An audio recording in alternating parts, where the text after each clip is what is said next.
2 millions de vues.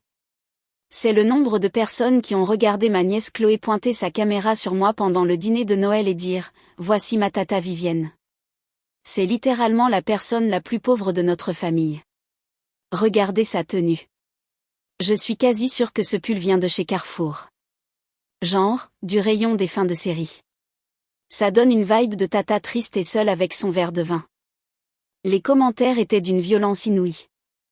Pourquoi elle ressemble à une prof remplaçante ? Meuf, ta tante a besoin d'une cagnotte litchi. La façon dont elle reste assise là, sans savoir qu'elle se fait démolir en direct. Chloé avait épinglé son commentaire préféré en haut de la liste. POV, la déception de la famille débarque au dîner avec son look de magasin d'usine. J'ai regardé la vidéo 3 fois, non pas parce que ça me blessait, mais parce que j'étais en train de calculer. Laissez un commentaire pour me dire d'où vous écoutez et quelle heure il est chez vous en ce moment. J'adorerais savoir qui fait partie de notre communauté. Je m'appelle Vivienne Dubois. J'ai 52 ans. Je conduis une Peugeot 308 que j'ai depuis 11 ans. J'achète mes vêtements là où je trouve de la bonne qualité à des prix raisonnables, ce qui est parfois Carrefour et parfois une boutique de luxe à Milan. Je ne poste rien sur les réseaux sociaux. Je ne porte pas de bijoux qui crient « Regardez-moi ». Je ne ressens pas le besoin d'annoncer ma présence quand j'entre dans une pièce. Ce que j'ai, en revanche, c'est une société de capital investissement que j'ai fondée il y a 23 ans. Elle gère actuellement 850 millions d'euros d'actifs. J'ai aussi un portefeuille immobilier d'une valeur d'environ 30 millions d'euros, une collection d'Arc Sotheby's à estimer à 10 millions d'euros, et une villa au Cap Ferret que j'ai achetée en 2008 quand le marché s'est effondré. Mais ma famille ne sait rien de tout ça. Pour eux, je suis juste tata Vivienne, la discrète, celle qui ne s'est jamais mariée, celle qui fait un truc dans l'investissement, mais qui n'est clairement pas très douée pour ça, vu comment elle s'habille. Regardez sa petite voiture toute triste. Regardez comme elle apporte une bûche de Noël de supermarché au lieu de faire appel à un traiteur comme la mère de Chloé, ma belle-sœur Sandrine.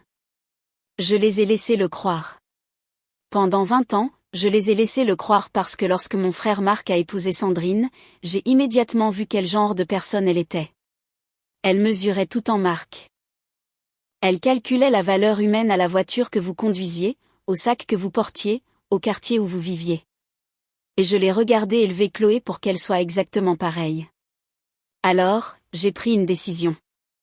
J'aiderais Chloé de toute façon, non pas parce qu'elle le méritait, mais parce qu'elle était la fille de mon frère. J'ai créé un fonds en fiducie à sa naissance. J'y ai contribué chaque année, discrètement, par le biais d'une fondation familiale qui masquait mon implication. Au moment de ses 18 ans, il avait atteint 1,7 million d'euros. Mais je ne suis pas stupide. Le fonds avait des conditions très spécifiques. L'argent serait débloqué le jour de son 21e anniversaire, mais seulement si elle remplissait les conditions de moralité décrites dans l'article 4. Le bénéficiaire doit faire preuve d'un comportement constant reflétant l'intégrité, la bienveillance et le respect d'autrui. Toute conduite publique jugée matériellement incompatible avec ces valeurs, selon la détermination de l'administrateur, peut entraîner la déchéance partielle ou totale des actifs du fonds. L'administrateur était mon avocat, maître Hervé Peton. Il était avec moi depuis la création de mon entreprise. Il était méticuleux, éthique et totalement dénué d'humour. Il se trouvait aussi qu'il était sur TikTok parce que son petit-fils adolescent lui avait montré comment l'utiliser. Hervé m'a appelé le lendemain de Noël. « Vivienne, dit-il, sa voix neutre. Avez-vous vu la vidéo de votre nièce ? » J'ai vu. 2 millions de vues. Elle humilie publiquement la bienfaitrice de son fonds en fiducie, et elle ne le sait même pas. La section des commentaires est un cloaque. Elle leur répond, elle les encourage. Elle a posté une deuxième vidéo ce matin classant les membres de sa famille par leur valeur nette. Vous étiez tout en bas. Je me suis versé une tasse de café. Quelle est votre évaluation, Hervé ? L'article 4 est clair. C'est une violation matérielle de la clause de moralité. Le comportement est public, documenté et continu. Elle n'est pas seulement méchante. Elle monétise la cruauté. Elle construit une marque en se moquant des gens qu'elle perçoit comme inférieurs à elle. Son 21e anniversaire est dans 2 semaines. J'en suis conscient. Si vous souhaitez invoquer la clause de déchéance, j'ai besoin de votre autorisation écrite. Les fonds seront redirigés conformément à la désignation du bénéficiaire secondaire. Le bénéficiaire secondaire était un fonds de bourse pour les étudiants de première génération. Je l'avais mis en place comme un filet de sécurité, en espérant ne jamais avoir à l'utiliser. Envoyez-moi les papiers, ai-je dit. Je les ai signés cet après-midi-là. La déchéance était officielle. Le fonds en fiducie de 1,7 million d'euros de Chloé avait disparu. Elle ne le savait juste pas encore. La fête pour son 21e anniversaire était exactement ce à quoi on pouvait s'attendre. Sandrine avait privatisé un rooftop branché dans le centre de Paris. Il y avait des sculptures de glace, un digi, un photocall avec le visage de Chloé dessus. Le thème était « Enfin 21 ans et fabuleuse ». La liste des invités comptait 200 personnes, dont la plupart Chloé ne les avait jamais rencontrées, mais qui avaient assez de followers pour booster son engagement.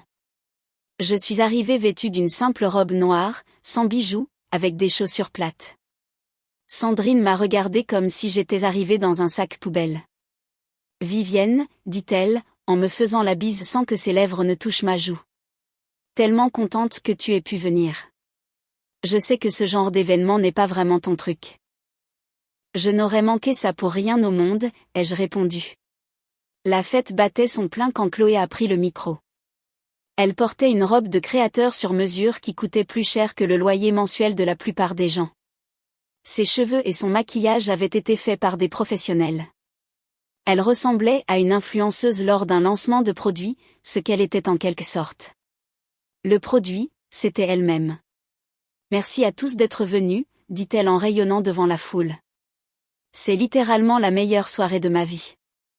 J'ai officiellement 21 ans, ce qui veut dire que je peux enfin accéder à mon fonds en fiducie. Elle a levé son verre. Big up à celui qui a mis ça en place. Je vais tellement faire n'importe quoi avec cet argent. Elle a ri. La foule a ri avec elle. Je n'ai pas ri. Sandrine a fait teinter sa coupe de champagne. En fait, ma chérie, nous avons une surprise spéciale pour toi. L'administrateur du fonds est ici pour te présenter les documents officiels. C'est une tradition familiale.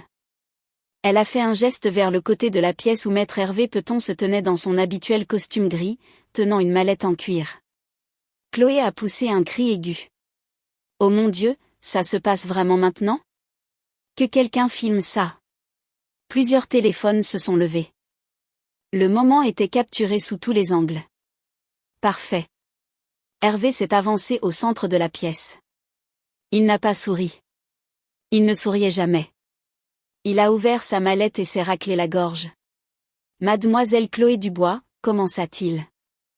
Je suis Maître Hervé Peton, administrateur du fonds éducatif de la famille Dubois, établi à la date de votre naissance dans le but de vous fournir des ressources financières à votre 21e anniversaire.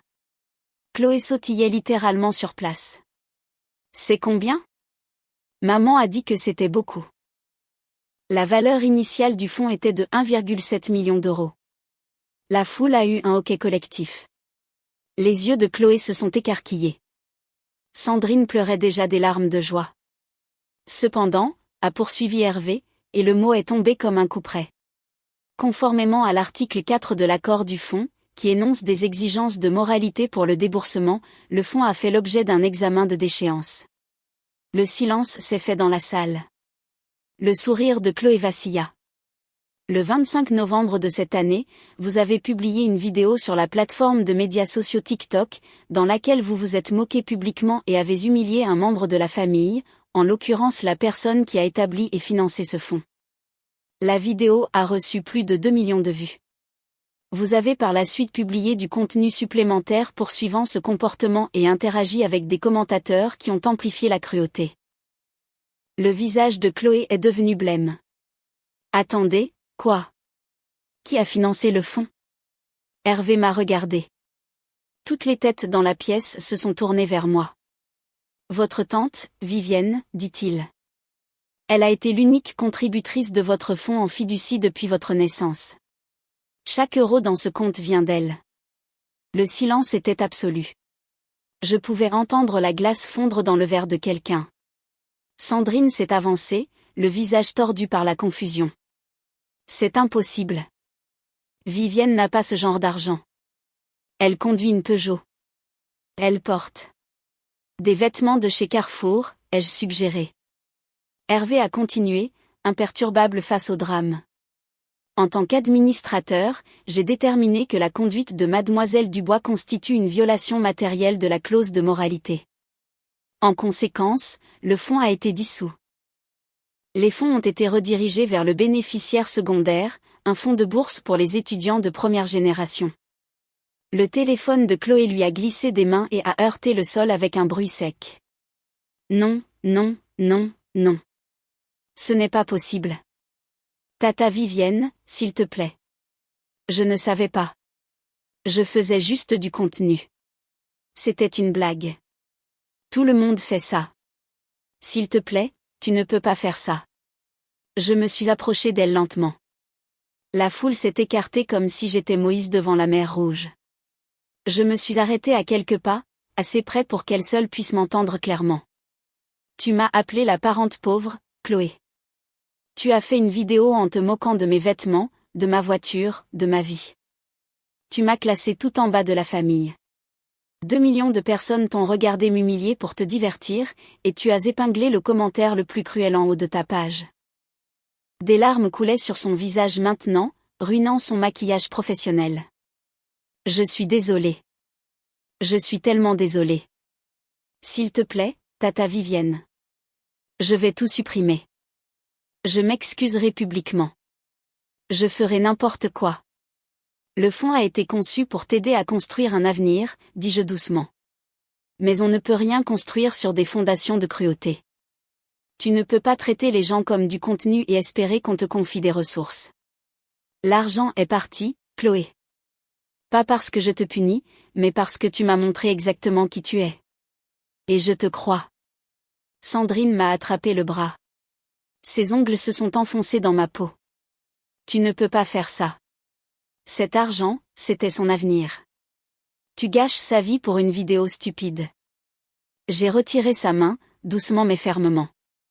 Je n'ai rien gâché, Sandrine. J'ai financé toute sa vie. L'école privée, les cours particuliers, la voiture que vous lui avez offerte pour ses 18 ans, l'appartement pour lequel vous vous êtes porté garant. Tout cela provenait de subventions et de bourses que j'ai fournies anonymement. Je l'ai fait parce qu'elle était ma nièce, et j'espérais qu'elle deviendrait une personne digne d'investissement. J'ai regardé les 200 invités dans la salle, dont la plupart filmaient encore. Elle a fait une vidéo m'appelant « la pauvre » devant 2 millions d'inconnus. Ce soir, 2 millions de personnes de plus apprendront que la tante pauvre valait plus que toutes les personnes dans cette pièce réunies.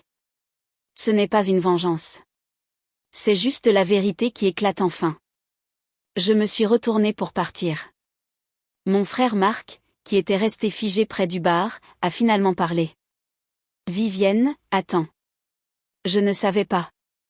Je jure que je ne savais rien de tout ça. Je me suis arrêtée mais ne me suis pas retournée. Tu savais comment il me traitait, Marc. À chaque fête, chaque dîner de famille. Tu as regardé ta femme et ta fille se moquer de moi pendant 20 ans, et tu n'as jamais dit un mot. Tu n'avais pas besoin de savoir pour l'argent pour savoir que c'était mal. Je suis sortie du rooftop dans l'air froid de décembre. Derrière moi, je pouvais entendre Chloé sangloter, Sandrine hurler sur Hervé, et le murmure des 200 invités qui venaient d'assister au fail TikTok le plus cher de l'histoire. La vidéo de la fête est devenue virale le lendemain. Pas la vidéo de Chloé, les vidéos que ses invités ont postées, celle montrant son visage quand elle a appris la vérité, celle capturant le moment exact où elle a réalisé que la femme qu'elle avait appelée, une tata triste avec son vin, avait été sa bienfaitrice secrète depuis le début. Internet, qui s'était moqué de moi une semaine auparavant, s'est retourné contre elle instantanément. Imagine gâcher 1,7 million d'euros pour le buzz. La tante pauvre était la tante riche depuis le début. Lol. Elle a vraiment dit « vêtements de Carrefour » à une multimillionnaire. Je n'en peux plus. Chloé a supprimé tous ses comptes de réseaux sociaux en 48 heures. Sandrine a complètement arrêté de poster. Marc m'a envoyé une lettre s'excusant pour tout, mais je n'ai pas encore répondu. Certaines blessures ont besoin de temps avant de savoir si elles peuvent guérir. Le fonds de bourse a reçu les 1,7 million d'euros le 15 décembre.